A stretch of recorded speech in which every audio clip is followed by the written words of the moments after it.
Señor Landon, dijo Fache de pronto, el pentáculo tiene que estar también relacionado con el diablo. En sus películas de terror americanas siempre lo dejan muy claro.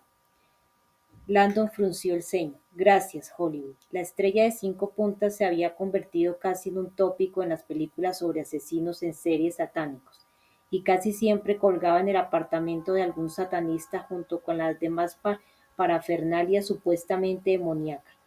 A él siempre le descorazonaba ver que el símbolo se usaba en aquel contexto, porque sus orígenes eran en gran medida divinos. Le aseguro, dijo, que a pesar de lo que vean las películas, la interpretación demoníaca del pentáculo no es rigurosa desde el punto de vista histórico. El significado femenino original sí lo es, pero el simbolismo de esta figura se ha ido distorsionando con los milenios, en este caso a través del derramamiento de sangre. No sé si lo entiendo. Landon miró el crucifijo de Fache sin saber cómo enfocar lo que quería decir. La Iglesia, señor, los símbolos son muy resistentes, pero la primera Iglesia católica romana alteró el significado del pentáculo como parte de la campaña del Vaticano para erradicar las religiones paganas y convertir a las masas al cristianismo. La Iglesia inició una campaña denigratoria contra los dioses y las diosas paganos, identificando sus símbolos divinos con el mal. Siga. Se trata de algo muy común en tiempos de incerteza. El nuevo poder emergente se apropia de los símbolos existentes y los degrada con el tiempo, en un intento de borrar su significado. En la batalla entre los símbolos paganos y los cristianos, perdieron los primeros. El tridente de Poseidón se convirtió en un símbolo del demonio. Landon hizo una pausa. Por desgracia, el ejército de los Estados Unidos también ha pervertido el pentáculo. En la actualidad, es el símbolo bélico más destacado. Lo dibujamos en nuestros aviones de ataque y aparece en los galones de todos nuestros generales. Eso es lo que han hecho con la diosa del amor y la belleza. Interesante, Fache sintió sin apartar la vista del cuerpo de miembros extendidos. ¿Y la posición del cuerpo, cómo la interpreta usted? Landon se encogió de hombros. La postura enfatiza aún más la referencia al pentáculo y al sagrado femenino. Fache lo miró desconcertado. ¿Cómo dice? Replicación. Repetir un símbolo es la manera más sencilla de reforzar su significado, ya que Samuel se ha colocado imitando la forma de la estrella de 5 puntas. Si un pentáculo es bueno, mejor serán dos. Facher recibió con la mirada las 5 puntas que formaban los brazos, las piernas, la cabeza del conservador pasándose de nuevo la mano por el pelo. Un análisis interesante, hizo una pausa, y el hecho de que esté desnudo, añadió con un deje de disgusto en la voz, como si le repugnara la visión del cuerpo de un hombre mayor. ¿Por qué se quitó la ropa? Esa sí que es una buena pregunta, pensó Landon. Desde que vio la foto no había dejado de preguntárselo. Todo lo que se le ocurría era que la figura humana desnuda era otra representación de Venus, la diosa de la sexualidad humana.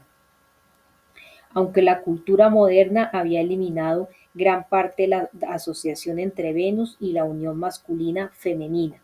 Al ojo entrenado en etimologías no le costaría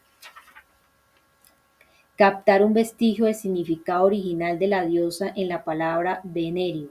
Con todo, Landon prefirió no sacar el tema. Señor Fache, está claro que yo no puedo decirle por qué Samuel se ha dibujado este símbolo en el cuerpo y se ha colocado de esta manera, pero lo que sí puedo decirle es que para una persona como él, el pentáculo había de ser un símbolo de la divinidad femenina. La correlación entre esta y ese símbolo es perfectamente conocida por los historiadores del arte y los simbologistas. Perfecto. Y el uso de su propia sangre como tinta. Está claro que no tenía nada más con qué escribir. Fache se quedó un momento en silencio. Pues yo creo que usó la sangre para que la policía iniciara ciertas investigaciones forenses. Como dice, fíjese en la mano izquierda. Landon lo hizo, pero no vio nada. Rodeó el cadáver y se agachó, y fue entonces cuando, para su sorpresa, descubrió que el conservador tenía un rotulador en la mano. Samuel lo tenía cogido cuando lo encontramos, dijo Fachi, que se dirigió unos metros más allá, hasta una mesa plegable llena de objetos para la investigación, cables y aparatos electrónicos. Como ya le he dicho, no hemos tocado nada. ¿Está usted familiarizado con este tipo de bolígrafos? Landon se agachó más para leer la etiqueta, estilo de Lumière Nourier. Alzó la vista al momento, sorprendido. Aquel rotulador de tinta invisible tenía una punta de fieltro especial y estaba pensado originalmente para que museos, restauradores y unidades policiales de lucha contra la falsificación pudieran colocar marcas invisibles en las obras. La tinta del rotulador estaba hecha a base de una solución anticorrosiva de alcohol, que solo se hacía visible bajo la luz ultravioleta. El personal encargado del mantenimiento de las obras del museo llevaba este tipo de rotuladores para colocar cruces en los marcos de las obras que debían ser restauradas. Cuando Landon se incorporó, Fache se acercó hasta el foco y lo apagó. La galería quedó de pronto sumida en la oscuridad. En aquellos segundos de ceguera momentánea sintió que le invadía una creciente incertidumbre. Lentamente fue surgiendo el perfil de Fache en medio de la tenue luz rojiza, que se acercaba con una especie de linterna que lo envolvía en una neblina violácea. Como tal vez ya sabe, dijo Fache con los ojos fosforescentes, a causa de aquel resplandor violeta, la policía usa este tipo de iluminación para inspeccionar los lugares donde se han cometido crímenes en busca de sangre y otras pruebas forenses. Así que entenderá cuál ha sido nuestra sorpresa. Se interrumpió y enfocó el cadáver. Landon bajó la vista y dio un brinco del susto. El corazón empezó a latirle con una fuerza ante la extraña visión que brillaba ahí delante. Sobre el suelo de parqué, con letra luminosa, las últimas palabras de Samuel se extendían, púrpuras junto a su cadáver. Al contemplar aquel texto iluminado, sintió que la niebla que lo había envuelto toda la noche se hacía más espesa.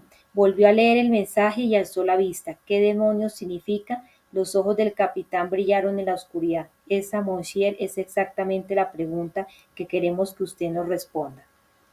No lejos de allí, en el interior del despacho de Samuel, el teniente Cole había regresado al Louvre y estaba inclinado sobre una consola de audio instalada sobre el enorme escritorio del conservador. Se ignoraba el extraño muñeco con aspecto de robot que reproducía un caballero medieval y que parecía estar espiándolo desde un rincón de la mesa.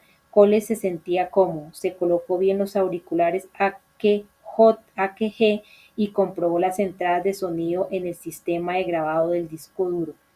Todas funcionaban, los micrófonos también iban perfectamente y el sonido llegaba muy nítido. Le Monet de Verité, susurró. Sonriendo cerró los ojos y se dispuso a disfrutar del resto de la conversación que tenía lugar en la gran galería y que a partir de ese momento empezaba a quedar grabado. El humilde habitáculo que había en la iglesia de Saint-Sulpice estaba ubicado en la segunda planta del propio templo, a la izquierda del balcón del coro. Se trataba de una vivienda de 2 piezas con suelos de piedra y muy pocos muebles, y que era el hogar de Sor Sardrine Viel desde hacía más de 10 años. Oficialmente, su residencia estaba en un convento cercano, pero ella prefería la tranquilidad de la iglesia y teniendo como tenía cama, teléfono y comida caliente, no necesitaba más.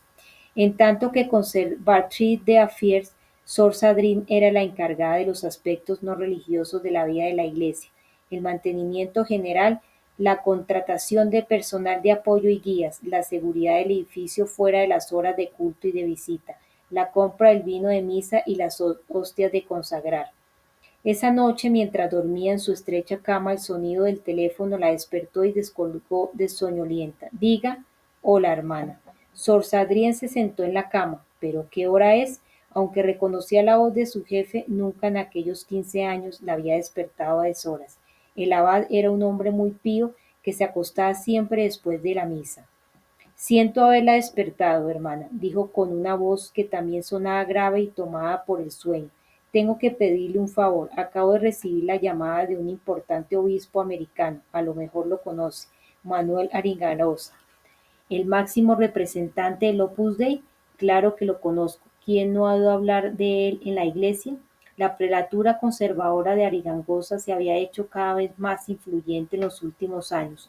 Su ascensión a la gracia había recibido el espaldarazo final en 1982 cuando Juan Pablo II la convirtió por sorpresa en prelatura personal del Papa, aprobando oficialmente todas sus prácticas. Curiosamente, aquel hecho coincidía en el tiempo con la supuesta transferencia de $1.000 millones que la secta habría realizado a favor del Instituto Vaticano para las Obras Religiosas, vulgarmente conocido como Banca Vaticana.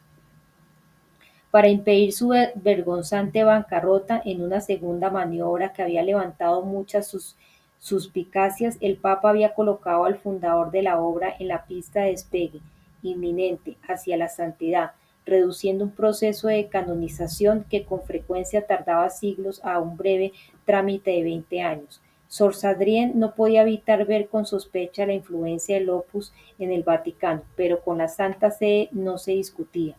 El obispo Arigarosa me ha llamado para pedirme un favor, prosiguió el abad con voz nerviosa. Uno de sus numerarios se encuentra en París esta noche. Mientras escuchaba aquella extraña petición, Sor Sadrien estaba cada vez más confundida. Discúlpeme, ¿me está diciendo que ese numerario del Opus Dei no puede esperar a mañana? Me temo que no, su avión sale muy temprano y siempre ha tenido el sueño de ver Saint-Sulpice. Pero si la iglesia es mucho más interesante de día, con los rayos del sol que se filtran por el rosetón, con las sombras del gnomón, eso es lo que la hace única. Hermana, estoy de acuerdo, pero si le deja entrar esta noche, lo consideraré un favor personal que me hace. Él podría estar ahí a eso de la 1 dentro de 20 minutos. Sor Sadrien frunció el ceño. Sí, claro, lo atenderé gustosamente. El abad le dio las gracias y colgó. Desconcertada se quedó un momento más en la cama intentando despejarse. A sus 60 años le costaba un poco más que antes despertarse, aunque ciertamente aquella llamada telefónica le había avisado los sentidos. El Opus Dei siempre le había inspirado desconfianza.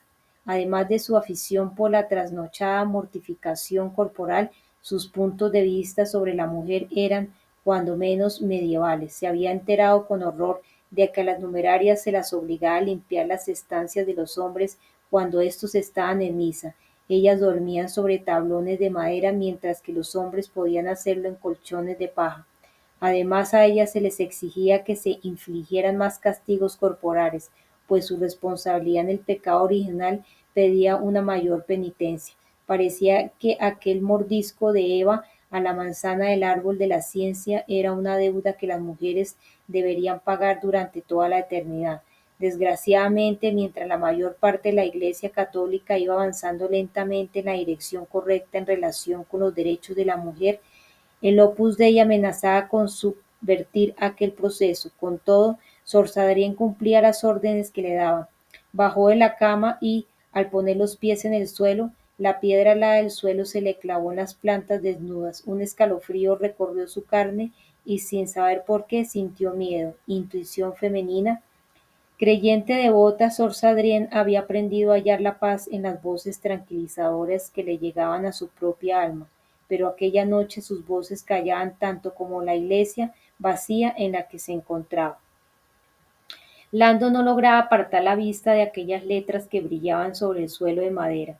Le parecía totalmente inverosímil que aquellas fueran las últimas palabras de Jacques Sanuer. El mensaje rezaba así: 1332211185, Diabole in Dracon, Limala Asno. Aunque Landon no tenía ni la más remota idea de qué significaba aquello, ahora entendía que intuitivamente Fache hubiera relacionado el pentáculo con el culto al diablo. Diabole in Dragon. Sanuer había dejado escrita una referencia literal a diablezas, igualmente rara era la serie numérica. Una parte al menos parece un mensaje cifrado. Sí, respondió Fache. Nuestros criptógrafos ya están trabajando en ello. Creemos que tal vez los números contengan la clave que nos diga quién lo mató. Puede que nos lleven a un teléfono o algún tipo de identificación social. ¿Tienen para usted algún significado simbólico? Landon volvió a observar aquellos dígitos con la sensación de que tardaría horas en aventurar algo. Si es que había sido la intención de Sanuer que lo tuvieran. A él le daba la sensación de que aquellos números eran totalmente aleatorios. Estaba acostumbrado a las progresiones simbólicas que parecían tener algún sentido.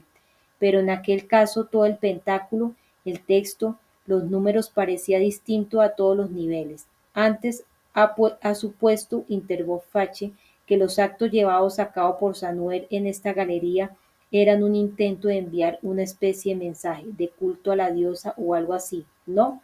¿Y cómo encaja entonces este escrito? Landon sabía que la pregunta era retórica. Aquellas extrañas palabras no encajaban para nada en su hipotético escenario de culto a la divinidad femenina, más bien todo lo contrario. Diaule in Dracon, limala asno, da la impresión de que el texto es una especie de acusación, ¿no le parece?